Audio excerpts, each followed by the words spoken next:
magbabalik pelikula na ang isa sa mga pinakapremyadong aktres sa industriya na si Miss Judy Ann Santos.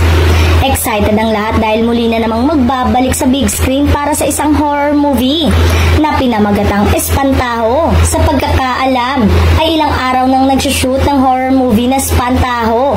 Pero ngayon lang nag-post ang aktres na sabi nga ay excited siya dahil ang ganda ng kwento.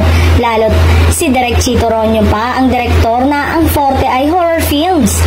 Matapos ang 5 taon, mapapabilang ang award-winning actress sa isang horror film na ipoproduce ng Quantum Film sa kanilang ika-20 taon. Katuwang ang Sinico Production at Purple Bunny Production ang Espantaho. Makakatuwang ni Miss Judy Ann ang isa pang aktres na umani na rin ng karangalan at subok na ang kanyang husay sa pag-arte na si Miss Lorna Tolentino. Ito ay sa panulat ni Chris Martinez at sa ilalim ng direksyon ng nag-iisang master director na si Chito S. Ronyo. Bukod dyan, may isa pang pelikula si Miss Judy Ann na nauna na nating ibinalita noong 1 taon pa, ang The Diary of Mrs. Winters. Kasama naman si Sam Milby. Huling pelikula na ipinalabas at pinagbidahan niya ay ang award-winning film noong 2019 na Mindanao.